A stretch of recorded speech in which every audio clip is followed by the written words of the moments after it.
Awkward silence and this thing going. All right, here we go. Ready? Hey, everybody. Welcome to Podcast Beyond, Episode 3, Ashes to Ashes, We All Fall Down. You have Greg Miller to thank for that one. I'm Jeremy Denham, Editorial Manager, IGN Games. And to my right is Chris Roper, Editor-in-Chief of the IGN PlayStation team. Hey, what's up? And then we have Greg and Jeff, and they're both editors. Beyond. And to address any questions right off the bat, that's right, I am no longer the editor-in-chief of the PlayStation team. If you haven't heard, I am now a member of the all-inclusive IGN.com, which means I head up everything. But Chris is still sticking around, and to answer a lot of the questions I've been getting in email, I'll also be sticking around in the podcast as well, at least for the foreseeable future. Mm-hmm. So, Beyond. Beyond. There you go. So, speaking of Chris Roper, Chris... Yes. Hello. Welcome to Roper's Report. What's big on the what's big in the news? The PlayStation news last week. Something particularly big today. Yes. Today's big news is the price drop / new package detailing. So, firstly, the existing 60 gig model of the PS3 has dropped $100 in price to $499, making it a nice, cool $100 cheaper than the 8 gig iPhone. And then there's also the new 80 gig package, which the same system just has an 80 gig hard drive instead of 60, but the package comes bundled with MotorStorm. So, and that one is $599, which I personally don't think is that great of a deal because, it's only 20 gigs of space extra over top of the 60, and, it should have been more. But anyway, you have that if you just, want to just carry on one box instead of two. What do you think? What, of the difference? I think the move to the lower price is a great move. Oh, yeah, absolutely. I mean, anything cheaper, if they had raised the price, that would have been terrible. So, I'm glad it went down. I think it still needs to be cheaper. I think it needs to come down to $400. For once, I agree with you, Chris Roper. Yes, you very guys good. are so weird. Mm-hmm. But what did we do? We spent all this. I can't say we spent a whole bunch of time on our podcast. This is only our third one. We spent all year on roundtables and all our video segments talking about if they just got the price down to $500. Then people would buy it. They get it down to $500. Like, it needs to be cheaper. I never said that. I never said that. No, I've always said it should be cheaper. I said that $500 should have been the maximum launch price, but I never said that that's where, it should remain at. The thing is, it's getting its ass kicked also by the PS3 or the 360. In most circles, I guess, and so it needs to come down a little more. it's certainly a good move, but not quite enough yet. I think the $500 price point is a good move. I think that it's going to help sell PlayStation 3 units. Mm-hmm. The only thing I don't like is the fact that they actually introduced the 80 gig. Even though Jeff called it and expected it a few weeks ago when he said that he figured the Korean system would come out here, I didn't think that was going to happen because I didn't think it was a good idea to go back to the 2 SKU system. I like the fact that they dropped the 20 gig SKU to begin with. Yeah, it doesn't really make a lot of sense. It almost feels like, one step forward, 2 steps back. It seemed like it would make some sense because they were already trying to do some of that. The only difference was I think they were packaging Everybody Golf or Minute No Golf 5 in the Korean version. So the fact that they're packaging something for the North American market that they feel everybody would actually want to play is something that's a little bit different. But the fact that it's only 20 gigs, it's $100 more, and it's a game which you can probably get cheaper on sale doesn't really make a lot of sense. And since they announced the price last year at E3, I was screaming that it was way too much. I did that in the video blog and everything else. Is that what that noise was? What, me screaming? Yeah. It could have been. But it always seems like if it had been around 400 or so to actually give it some heady competition with a 360 at a 360 price, mm-hmm. It would be much better off and the race would really be on. So it's not on now, you don't think? No, I think it's improved. I think that Sony will definitely wind up making up some ground on the perception that the system is way too much and people wouldn't necessarily want to buy it because, you have the price of the system plus the price of a TV to really take advantage of it. I think it's a little bit more affordable now. I think that if they really wanted to make it be full-on gangbusters without having to rely solely upon software, they'd cut it straight to where the 360 is and went, okay, look, 360 might be this, but we're giving you Blu-ray player plus all these other things that are way above and beyond what Microsoft could ever give you. Beyond? When I used to work in Blockbuster, we actually rented a movie called Gangbusters. It's about something else, though. Yeah. Go ahead. Blockbuster carries this film? Anyway. Up to a certain point. They don't carry anything of particular that you can only get in the Valley type of stuff. But, I mean, they had the not rated Cinemax quality. Yeah. Nice. Cinemax or Skinemax? It's the same thing. Same deal. Yeah. Yeah, I mean, I agree that, it's still good value. It's still great value, but, I think if they have just a huge week this week at E3, I mean, that would be the thing that could really change it around. Because right now it's still okay. It's come down in price. It's still pretty expensive. There's still no games in the general public's eye. That there's nothing they want to play on it still. So I mean, if you come out and just have a huge E3, then it's a double punch. It's a 1-2 punch. We asked the guys at Microsoft what they thought about the fact that Sony lowered the price, and their response isn't exactly unexpected, but here's what they said word for word. We're not surprised by Sony's reaction to the market.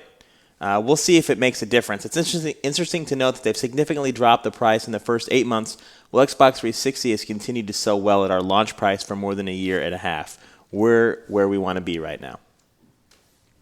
Very What good. do you think? Yeah, that's exactly what that they would say. Yeah, exactly. I'm sure they are where they want to be. Yeah, on top of the market right now. And considering that they decided to just release the Elite SKU now, just to give people a secondary option, which makes sense to a certain extent as far as giving people that really want HD or HDMI access that option as opposed to just regular component cables.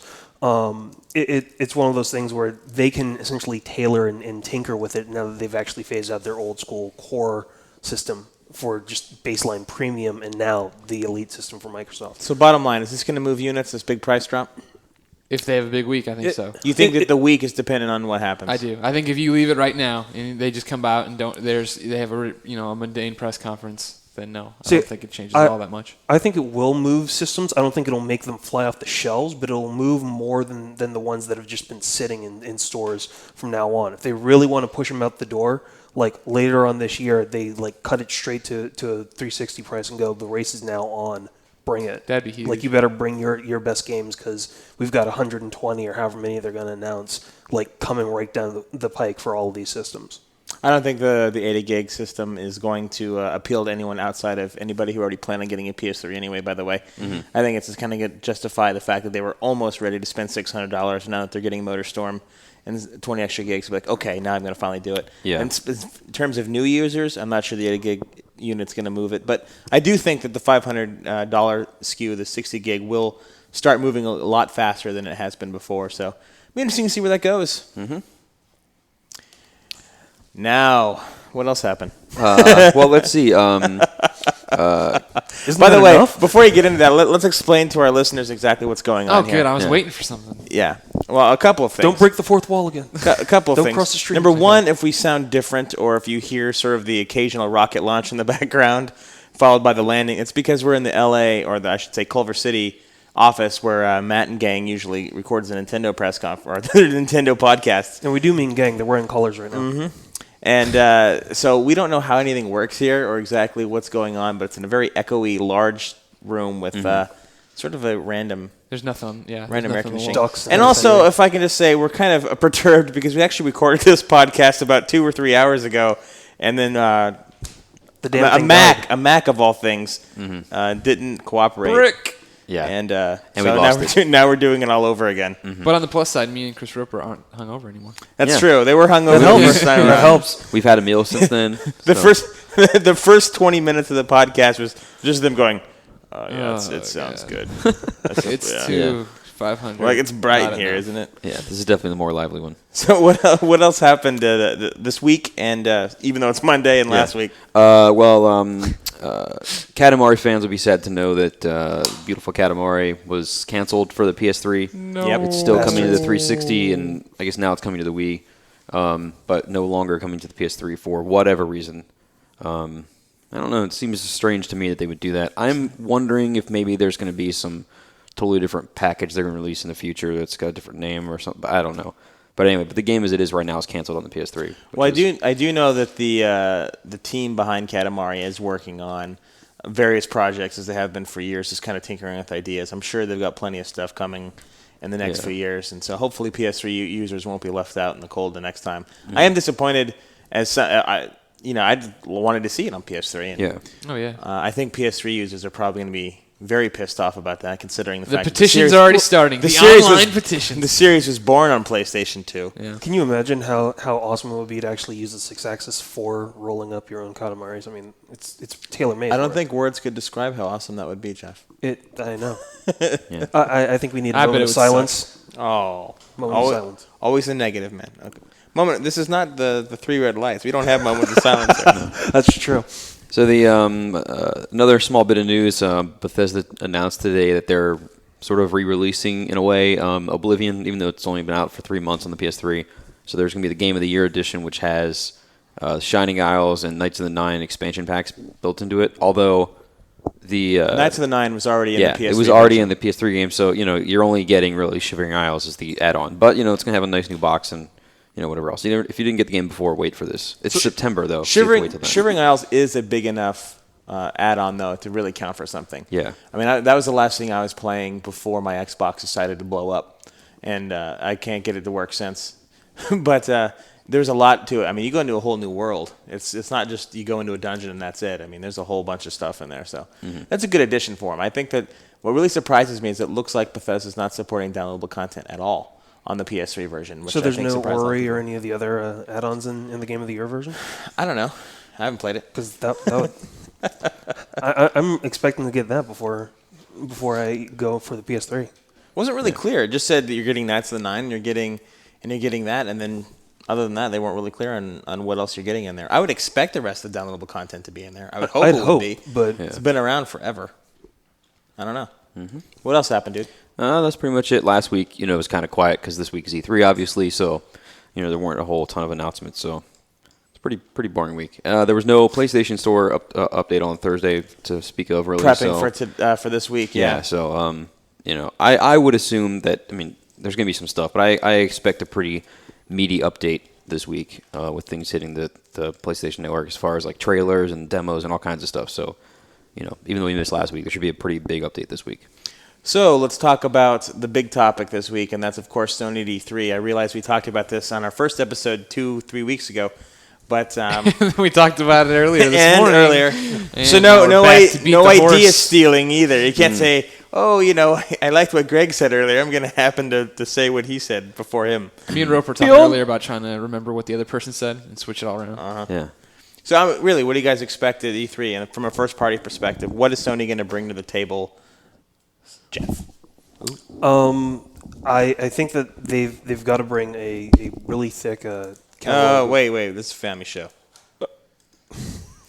Well, I'll try and keep it clean. I think they have to bring a nice assortment of games. I think that they have to do something with the accessories that they could possibly wind up rolling out, like the iToy,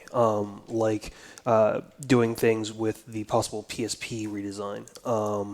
And they need to come out with like a really, really strong presence, since part of the thunder that they would have had with the price drop has already been announced. So either they're going to do that as kind of like a feint to everybody else and go, hey, Microsoft and Nintendo, this is what we're doing, and make it seem like the megaton has already been dropped, and then waiting in the wings they've got 2 or 3 other ones, and hopefully that's the plan. Hopefully they've got enough to where releasing news about the price drop so early isn't going to really steal their thunder and blow up everything that they initially had. But explosions are exciting.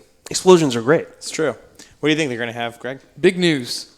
I Good think prediction. That helps. The next part, it's got to be it's a 1-2 punch. So now we need the 2, which right. we were talking earlier. And the Phantom podcast that no one will ever hear. Yeah, I know, but it was such a good one. Not really, but whatever. You weren't missing much. We're on now. But Well, apparently we're not on point.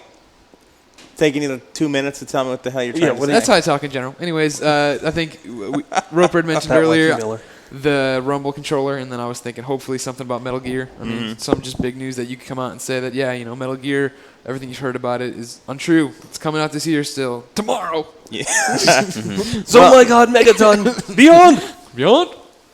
Well, as we were talking about earlier in the Phantom podcast, I think the fact that they came out now with all of the information that they did about the price drop and whatnot, that tells me that they want to focus on games for the show, and that a big highlight is going to be obviously Killzone.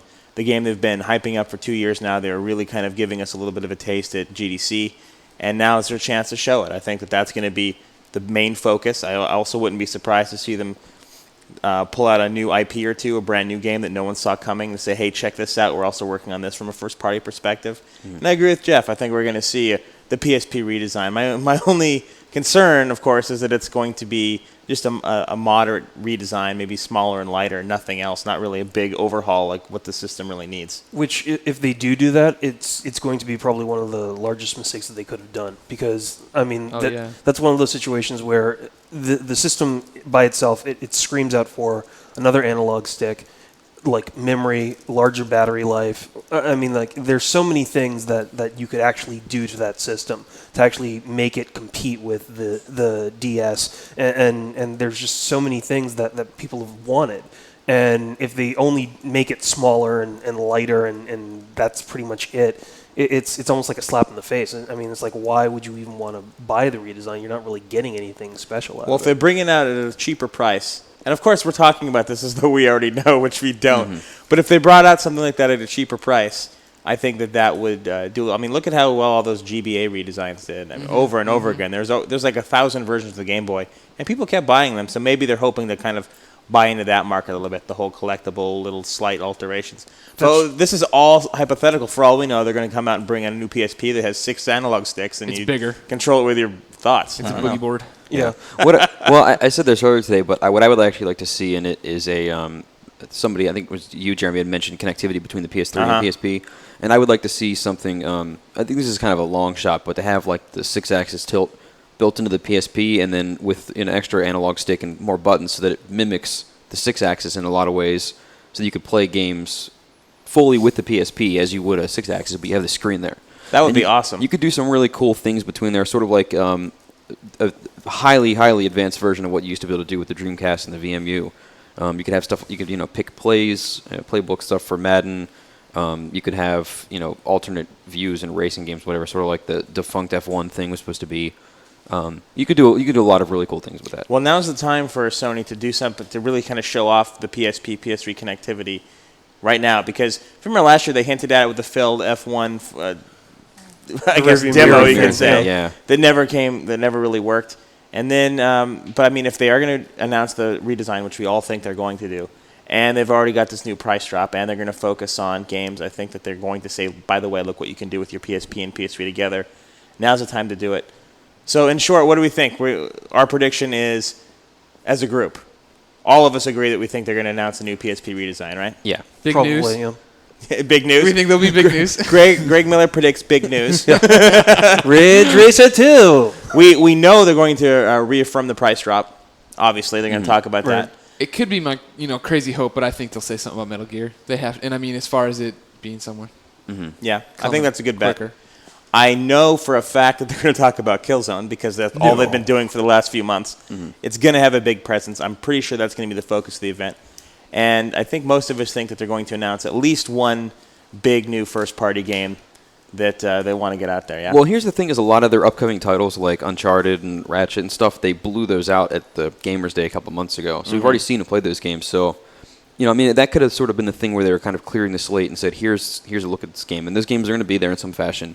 But, get this sort of out of the way. And then at the press conference, show off a bunch of new stuff that nobody's ever seen before. Or at least elaborate on some of the stuff they've only hinted at, like maybe 8 days or Getaway. A lot of these things are a little further down the line. Gran Turismo, I know you really want to see. Yeah, I would love to see like the real Gran Turismo 5. Yeah. I think anybody would love to see it because it's a hidden game almost. Yeah. I also think that you're going to see. Well, actually, I know. You're also going to see the announcement of an exclusive title that has been rumored to be a PS3 title for a while. There's about 4 or 5 games out there that everyone's always saying, is this a PS3 exclusive or is it multi-platform?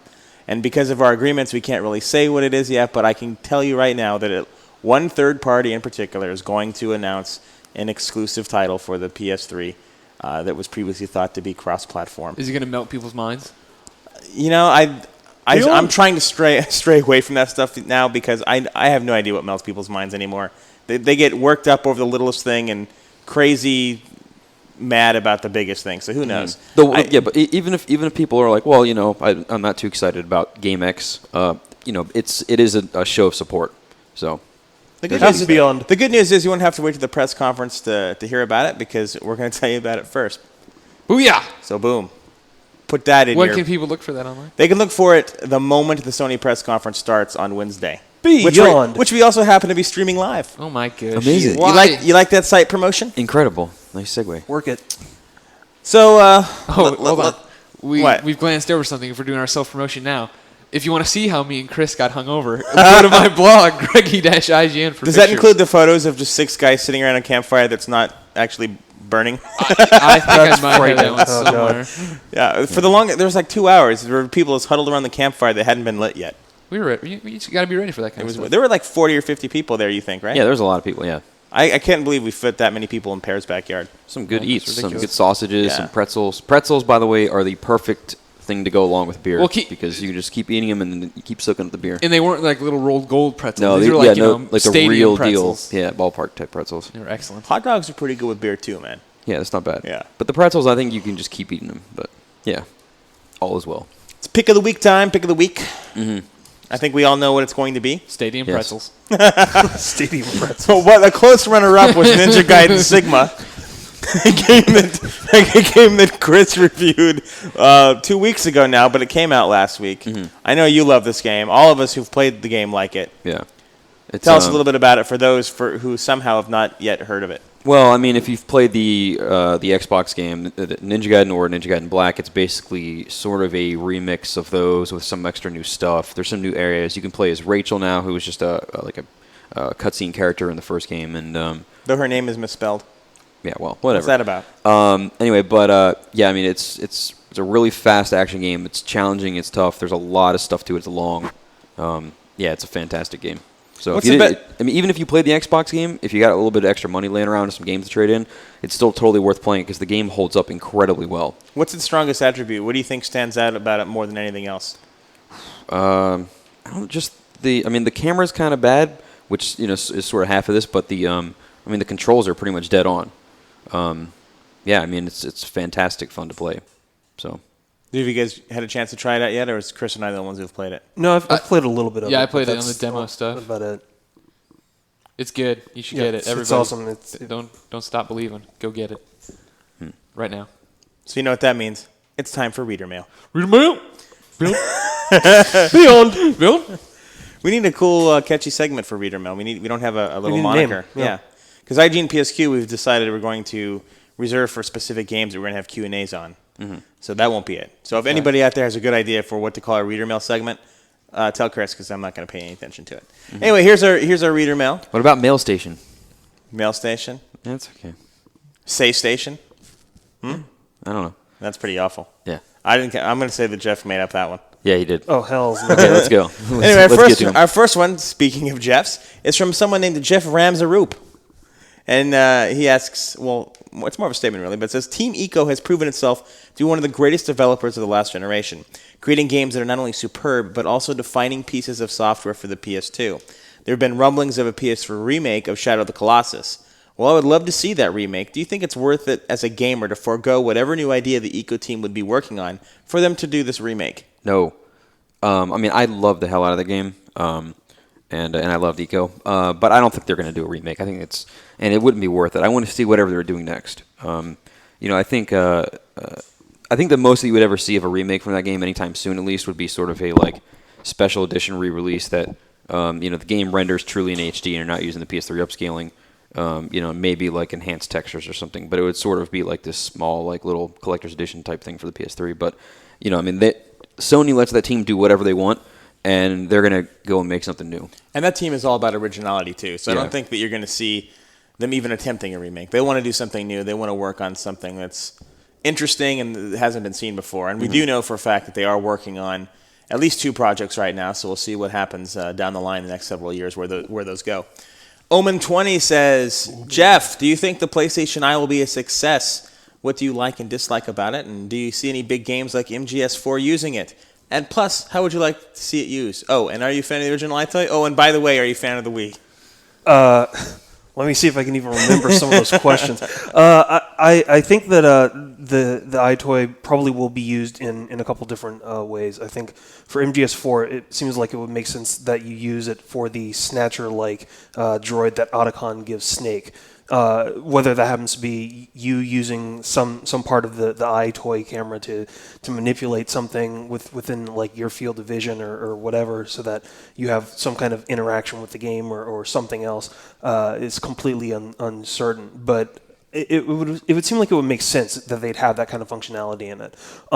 Some of the other games, I mean, like there's like Identify, and maybe that Eye of Judgment game might use it. I'm not sure. Well, I'll tell you one cool thing is Burnout Paradise uses it, and it uses it in an awesome way. When you're driving and you're racing against someone, you check them, you take them down, the PlayStation Eye will actually photograph your opponent on the internet of their reaction and of your reaction too, and send it to each other so you can see yourself being smug on their screen, and they can see you can see them reacting like as they get pwned. Exactly. And it has a built-in mic too, so it's gonna, of course, relay whatever it is they say, which probably isn't pleasant.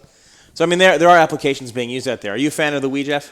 I would be were I to actually own one. I don't have an own one, although I do have a lead on one now, so I have to follow that one. Is that all it takes to make you a fan? You just have to own it and automatically you like it? No, I have to own it, then I have to play around with it and see whether or not I like it or not. Okay, I'm just checking. Fan of the Wii? Anybody? I am really, really, really bored by it. All right. I haven't played it since I played some Zelda, and I thought that game was boring as If hell. Chris Roper wasn't popular enough with the Nintendo fans, Yeah, now he just sealed his fate pretty much. That's fine. But Greg, I don't care. I like it. I could use more games. Right now, I'm just playing Resident Evil again with it. Yeah, my big problem with it right now is the same problem I have with my PlayStation 3, actually, is that there's just not enough to keep my interest for an extended period of time. I play more virtual console games than I do anything else, and all the games I'm really looking forward to, Super Mario Galaxy and Smash Brothers, are still far away. Mm-hmm. Those are the ones I really want. Zelda's great. That's cool. Yeah. I like WarioWare a whole lot, but they only last you for so long. Mm-hmm. I still need to open Paper Mario, though, to be honest. Yeah, I've do. only That's only really watched good. the intro to Paper Mario so far, so I need to play that. After E3, actually, Paper Mario is the game I'm going to focus on. Yeah. Finally get around to it. I thought you were playing Sigma right after E3. I am. I'm going to do that one, too. Man, you're a house of lies, Dunham. I'm going to play... Calling him out? You can play 2 games at once. Besides, I don't have to write about games anymore, so I have a little bit more time. There you go. I'm not reviewing them. So Omen, actually I just did that one. Let's say SV Tracer 0587. How do you feel about microtransactions and downloadable content, Greg? Are they good or bad for the gaming industry? They're a little bit of both. If you go too far with it and you buy a game and you get it home and you put it in, then there's all this black space that I got to go on Xbox Live to download stuff, or in our case, PSN. Right. That would not be cool at all. And I think it's one of those things that's a fine line to walk. As we mentioned earlier about Madden, tried to do it a little while ago, and people got real pissed off about it, and they should be too, because when you shell out that much money for what you're buying on the concept, when you go to your game store that this is a full-fledged product, this is supposed to be ready to go, and you get home and find out it isn't, that's a kick in the pants. I'm just wondering what games you play that actually have sensor bars that make you download things to plug it back in. I'm talking about in the future. This is the like future. 1984. Oh, I see. Just wondering. I do think it's the way of the future, though. You're not going to see it go. But I don't mind if a game I've had for a while and played, them adding levels or something like that, like how Rainbow Six does with map packs and how obviously everybody does Resistance, stuff like that. Mm-hmm. That's okay. I don't mind that, but I just want to make sure that when I put my $60 down, I'm getting a complete game. Yeah. I think one thing the gamers also need to remember is that they kind of confuse themselves with the gaming industry. Mm-hmm. They help pay for the gaming industry, themselves, but they actually aren't the gaming industry by themselves. Gaming industry, if you really want to talk about what's beneficial, if it's making them money and it allows them to make more games, then it's beneficial, and that's exactly what it's going to allow them to do. So I think it's good for the gaming industry. And what the great thing about it also is that people are going to be able to set the market themselves. If people are willing to pay for something crappy, then you're going to see a lot of crap out there. But if people are selective and they only pay for certain things, it will control the market eventually, so everyone knows what works and what doesn't. So I think after maybe a few years of the Wild West, it'll calm down. Microtransactions will be in a nice system, and we'll figure it out. Start that brings up a interesting point of a very dangerous thing if descriptions for the content aren't very good, and so you have people sitting at home who for whatever reason don't read our site or something, and they don't know and they don't really follow games too much, but they're say a Madden fan, and they see something that says like new stadium or whatever, and then they think they're going to download a whole bunch of new stadiums, and all it is like a skin that turns it from like green to red. And because the description's poor and you don't know what it is, and so people are buying stuff that they think is good, but it turns out to be crap, and then developers and publishers think they can get away with that sort of thing.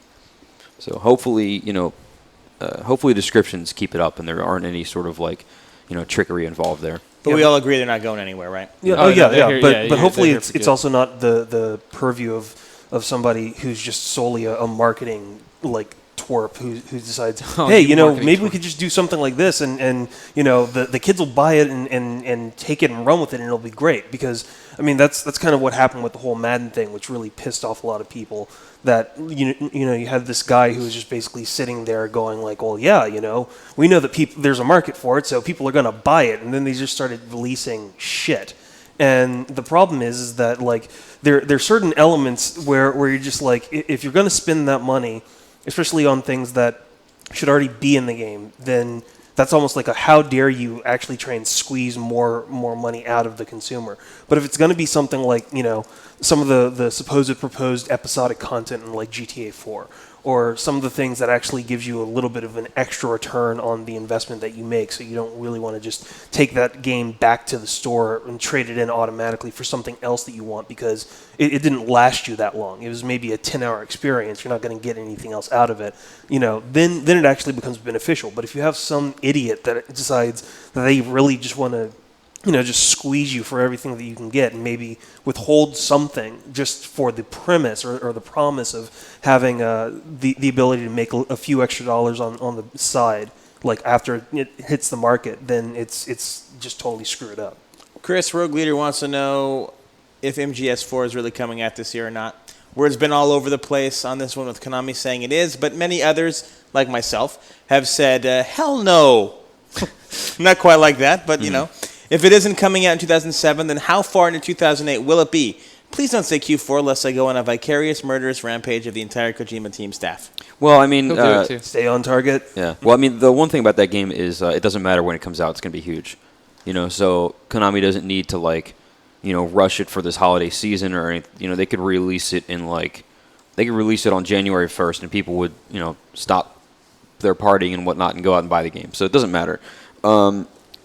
Are we going to see it this year? Who knows? I would kind of guess that even if it gets announced for this year, it'll get pushed back to next year.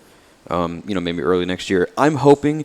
We were talking about this earlier, and I'm hoping that they make some sort of announcement about it at the press conference. Mm-hmm. Because that would be like a big, because Microsoft has said Halo 3 is coming out on September 25th or whatever that is. So you have like their big game locked down, and so it would be nice to know, hey, we're going to see MGS4 on December 10th or whenever they decide to release it. So we do know for sure that the game is scheduled to come out before the end of Sony's fiscal year. They announced that when they mentioned their long list of titles and the 80 gig price drop. So that's the end of March. Mm-hmm. So we know that it's at least coming out before then. Yeah. In theory. In theory. Yeah. So the thing is that I'm really torn on this one. At the beginning of the year, I figured it was going to get delayed because it's been really secretive, more so than even past Metal Gear games have been. At least at this point in their previous development cycles, we'd seen a lot more than we've seen now. Mm-hmm. But at the same time, Sony does need that big Christmas pull-in game. And unless they're going to say that Killzone is going to be available this year, which is definitely a possibility, given that it's been in development for 3 years. So I think it's probably ready. But unless they say Killzone will be this year, then they need that big hook. Uncharted would be a risk because it's a new franchise, as cool as it looks. And yeah. Ratchet and Clank is a big game, but not big enough to compete with Halo. Yeah, but I don't know if Kojima would necessarily push it to just make sure that it actually comes out this year. I mean, even if he doesn't consider himself to be an artist, he actually is with just the way that he winds up doing things with his games. Or even if he doesn't view video games as art either.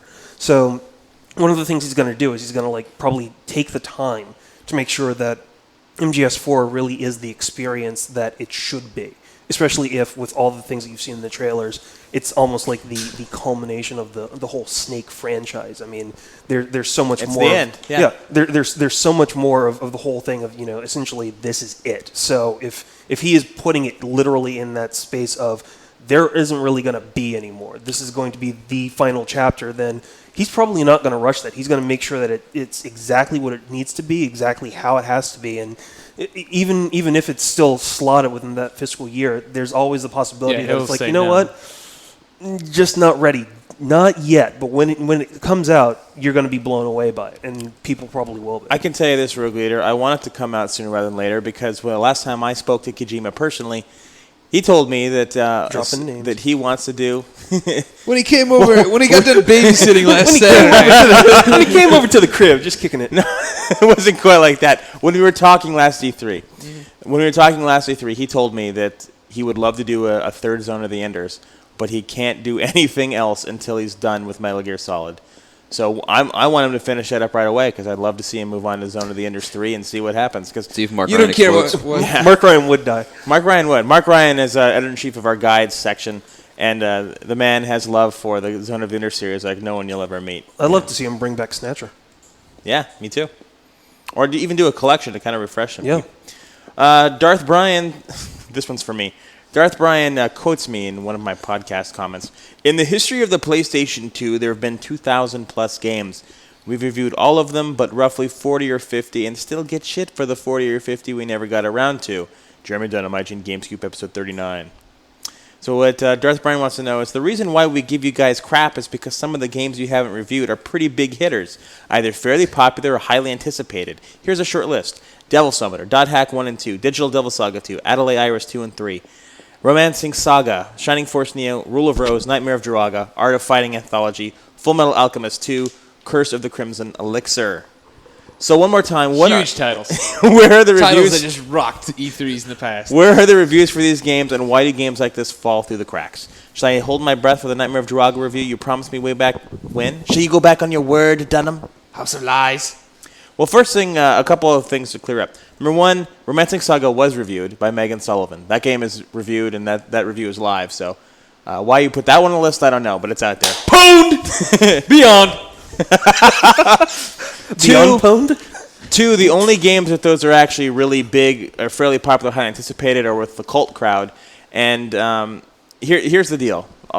The honest answer is a lot of those games weren't reviewed because they came out during heavy times for releases, or just there's a million reasons why. But the bottom line is we just didn't get around to reviewing them. And unfortunately, because our particular review schedule is so traffic focused, the number one thing we want to do is get traffic, and we want to hit the most popular games. Believe it or not, those games are at the bottom of the list when it comes to traffic for our audience. IGN gets between 30 and 40 million people reading our site per month, and then when you put in the percentage of people who actually care about these games compared to our general audience, it's very, very, very low. So in that regard, when you put it all together, it gave us a really difficult time in justifying putting those games ahead of others that we already had to review, especially since a lot of them are RPGs and they take a lot of time. I can tell you, and Chris can vouch for this, because I used to make him review games that we hadn't gotten around to just to fill time on the slow days. I would love to review each and every one of them. I really would. And now that I have more free time as someone who's in a strictly managerial role, I might actually have that time to go back and review some of them. But, I mean, the pure logistics is you've got 2,000 plus games, you said it yourself, between You four. said it yourself. You He said said it. you. Right, said but he repeated what I said. Yes. So he agreed with that part, is that it's really hard for four guys to keep up with that, especially if you want a good, solid, thorough review on some of these games, which are incredibly long. Mm-hmm. So, I mean, the honest answer is that, sometimes it just can't happen. But contrary to your claim, they're not huge, big games. And that's a very long, honest answer. Very good. Angry Shadow Man wants us to start a new segment called Around the Room. And in this segment, each guy fills us in on what he's playing or reading or listening to. It's time to talk up something that may or may not be on the agenda or not many people know about. So things like you're currently playing on PSP or PS3 or PS2 or whatever, currently reading, watching, or listening to. So I like this idea, and let's go around the room real quick as the rocket lands. and Chris, what are you reading, watching, listening to, and playing? Well, I'm not actually playing much for fun outside of work. I recently reviewed Sigma and Trackpad, and so those are basically the things I've been playing. I'm moving, and with E3 coming up and stuff, there's not a whole lot of free time for game playing. So after this week, we'll see how that changes. I'm not really watching much TV because I don't really watch much to begin with, but I'm always watching TiVo'd episodes of Scrubs.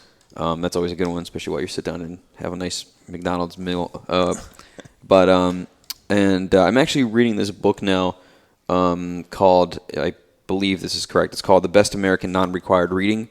and it's a 2006 edition. So this is the one that has the intro by Matt Groening of The Simpsons fame, and it sort of changes about 60 to 70 pages in it, where it looks like it has a chapter from other random books, and you can kind of read those and see if it sounds interesting. But the first 60 to 70 pages are sort of like random things thrown in there, like there's a list of like 700 or 800 different names for hobos, which comes after. There's some awesome ones in there, which comes after an excerpt from a book that I need to buy also, which is talks about like the Great Hobo War during Prohibition, where hobos would like conjure up dust clouds to take over people, and like I don't know, just all this crazy crap.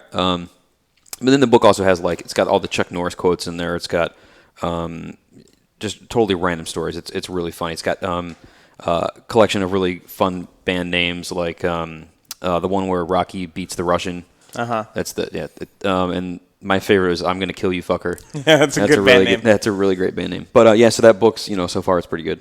So that's pretty much what I'm doing. Greg, what are you working? What am I working? That's right. On PSP, I'm playing Naruto Ultimate Ninja Heroes, which we just went live with the preview today on the PSP channel. Check it out. I think you were publishing it as you were talking this podcast. Actually. I was actually publishing a mailbag as I okay. did this, Gotcha. answering some questions. So there you go. Synergy. Beyond. Everything's just come together. SimCity on the DS, Resident Evil on the Wii.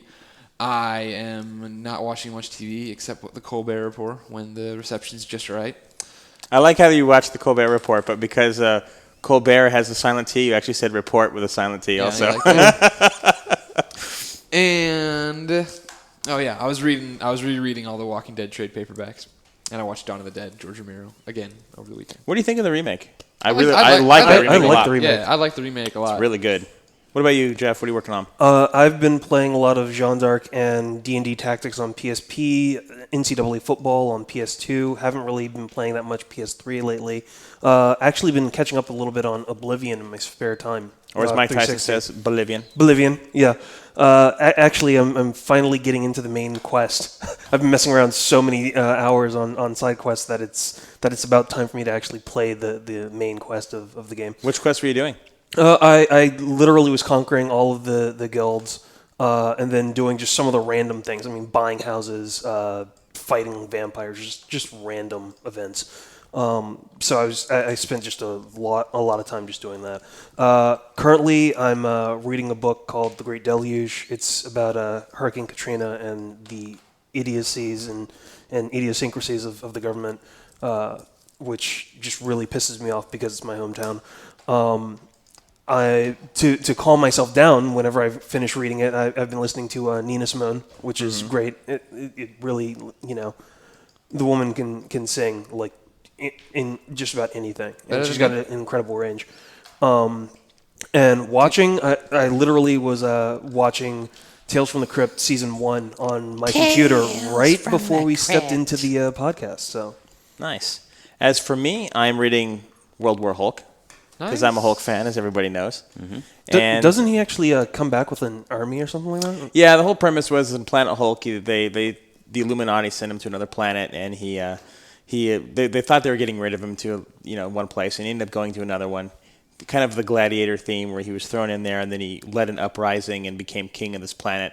But then the ship the Illuminati sent him in blew up and took out about 1 million folks of his people. So he hopped on the ship and he's headed back and he's leading this army to go conquer all the people that basically sent him there and killed his people, including his wife who was carrying his unborn child.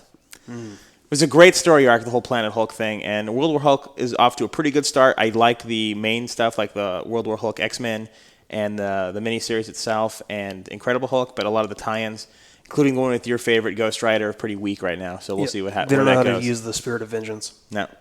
As far as what I'm playing, Stardust HD. I'm really addicted to that game. I like that a whole lot.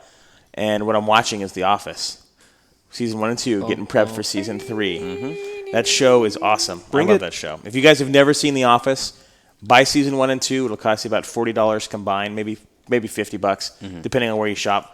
But it's totally worth it. It's one of the funniest shows, and it reminds me of IGN a whole lot. Yeah. So I even hid Nate's cell phone in the ceiling after I saw that episode of The Office. That was genius, actually. We actually how long was he chasing around his cell phone? That was 6 hours. Yeah, it was. We filmed it, right? There's a video of it out there It's just been somewhere. so busy with the E3 stuff, I think. Cool. Wooly Ninja wants to know if there's any plans of starting encoding movies, trailers, etc. in an MP4 format so that the PS3 can read them. Chris? Potentially, I mean, that's always been on our wish list. It would be very nice to do. The main issue with it now is basically our encoding thing, our encoding program is sort of automatic, where you just drop in a movie and tell it to go, and it makes all the different formats you can download. So there's not really an extra step for us in there once we had it set up once, except that it already takes an incredibly long period of time to compress the HD stuff. I mean, it can take, if you have a 5-minute trailer, it could take half the day.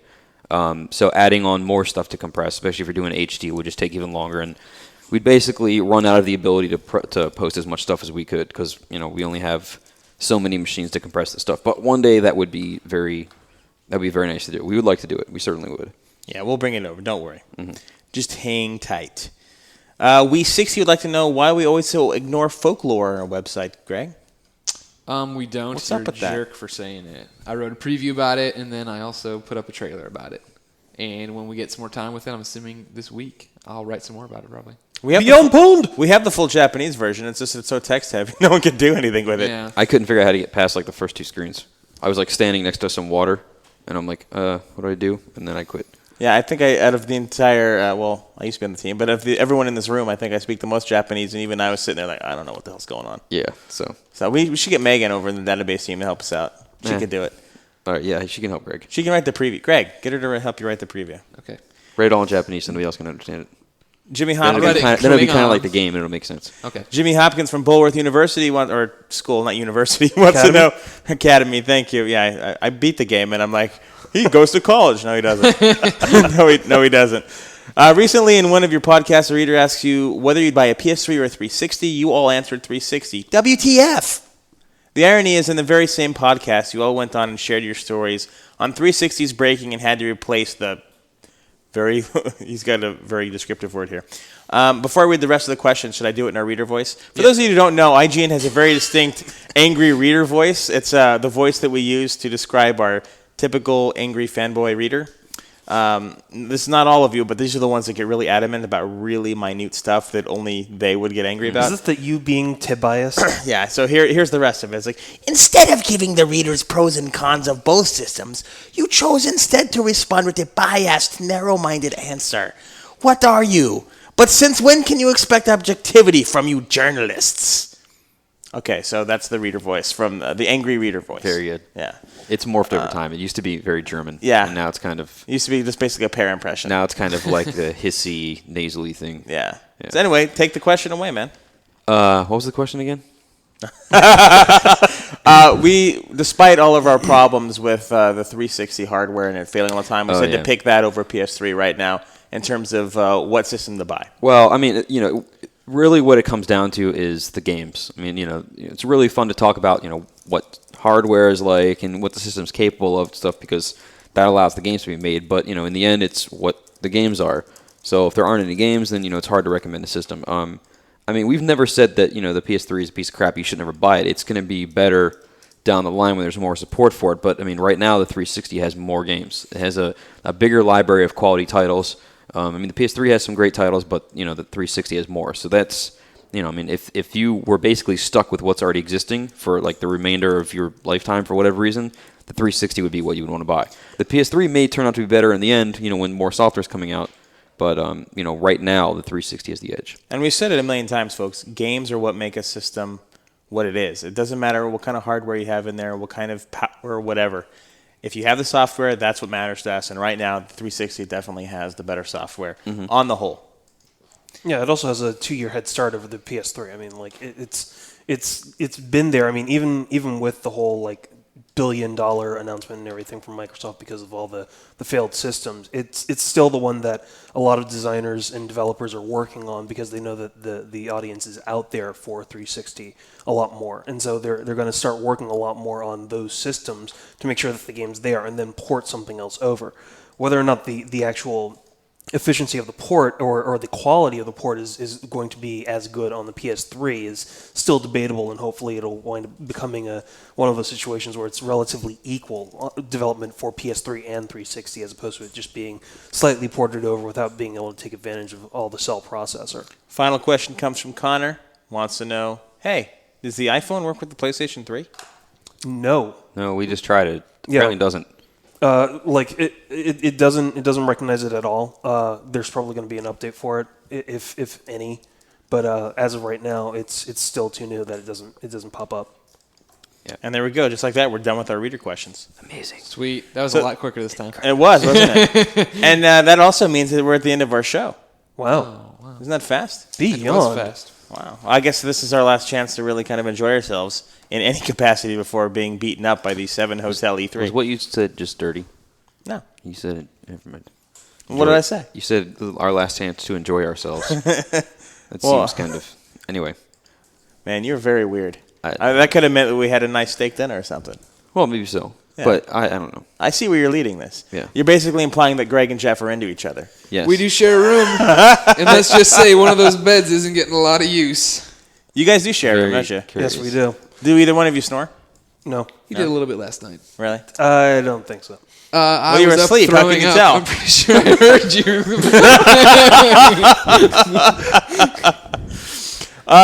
Okay, well, before we throw it to Greg and this week's fabulous song, 2 things. First, Greg needs to explain why there is not a Beyond Annoying person. Go ahead.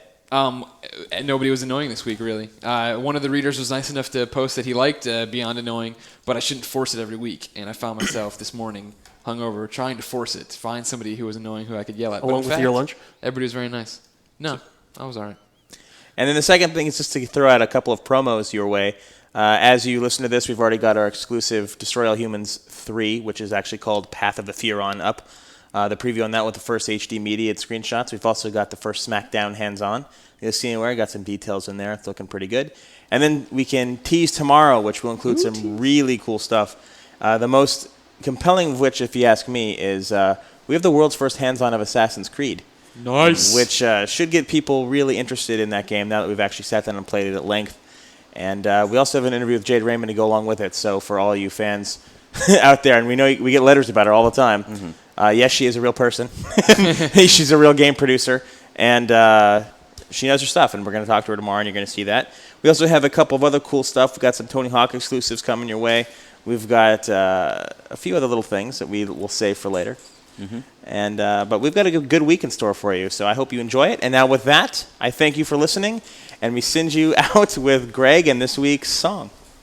A real quick reminder, too. We are trying to narrow down our questions, so try to narrow your questions on the message boards down to one good one. In that way, you'll have a better chance of getting on. Because some of you guys like to ramble, just like me. But you know, you don't have a headset on, so you can't ramble. Today's winner of Greg's Song of the Week is Jeff Ramaroop. He's getting all over this podcast. Mm-hmm. He requested Corey Hart, Sunglasses at Night. I was psyching myself up the first time I did it. Now I got to get back in the zone. Hold on. Tighten up. Oh, God, he's going to break something. I listen to podcasts beyond at night so I can get the Sony news. Don't mess around with the podcast beyond, oh no. Hear what I say is don't mess around with podcasts beyond, oh no. Sony News. See you next time, everybody. Beyond.